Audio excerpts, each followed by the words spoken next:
নমস্কার বন্ধুরা, আমরা এখন দাঁড়িয়ে আছি ইছামতি নদীর পাড়ে। দেখো এই নদীটা অনেক ছোট হয়ে গেছিল, তার জন্য মাটি কেটে কেটে এই যে এই পর্যন্ত আনা হয়েছে। এখান থেকে দেখো ওই যে দেখতে পাচ্ছেন, আর এই সাইডে অনেক বড় করা হবে এখন। দেখো মাটি ভরে গেছে এখানে। আর নদীর ওই পাশটাতে দেখতে পাবেন, দেখুন ওখানে মন্দির দেখা যাচ্ছে, বহু পুরনো মন্দির কালী মায়ের। আর তার পেছনে শ্মশান দেখতে পাবেন। দেখুন নদীর পাড়টা কত সুন্দর লাগছে এখানে। এখানে হাওয়াটা, আবহাওয়াটা খুব দারুণ, সত্যি উপভোগ করার মতো। আপনারা আসলে চাইলে এখান থেকে ঘুরে যেতে পারেন একবার। দেখুন নদীর পাড়টা কত সুন্দর লাগছে, চারিদিকটা দেখো কি মনোরম দৃশ্য। দেখুন গ্রামের পরিবেশ এমনিতেই আমার ভালো লাগে।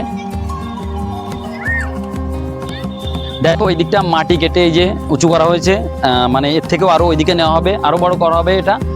আর এখানটায় দেখতে পাবে আপনারা এই যে তিনখানা নৌকা আছে এখানে, আসলে নৌকাও চড়তে পারবেন। আর ওইদিকেও আছে ইঞ্জিন লাগানো নৌকা। গ্রামের মানুষরা সত্যি খুব ভালো হয়, তাদের ব্যবহার আচরণ খুবই ভালো। না খেয়ে থাকলেও তারা সুখে থাকে এখানকার মানুষ।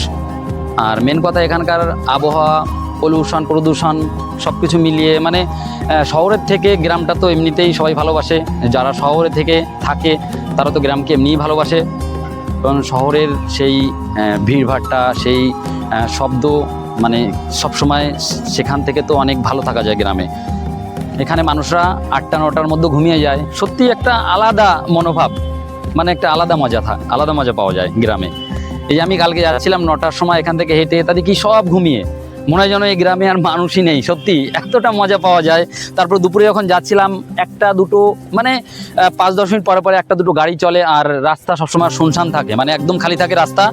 আর পাখিগুলো ডাকতেই থাকে, কোয়েল পাখি, দোয়েল পাখি, চড়াই পাখি, মানে সব পাখিরা ডাকতে থাকে। পাখিদের মিষ্টি কলরব, পাখিরা গান গেয়ে শোনায় সবসময়।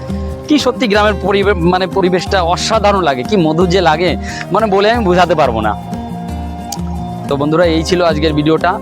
দেখুন চারিদিকটা একবার ঘুরিয়ে দেখাও। তো ভিডিওটা যদি ভালো লাগে তাহলে লাইক, শেয়ার, সাবস্ক্রাইব করে দিও চ্যানেলটাকে।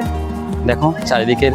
আর এখন এই যে কৃষ্ণচূড়া ফুল ফুটছে গাছে, দেখো হলুদ কৃষ্ণচূড়া ওখানে রয়েছে, দেখা যাচ্ছে কিনা জানি না।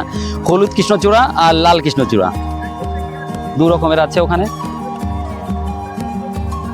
আর এই যে তেঁতুলিয়া ব্রিজ,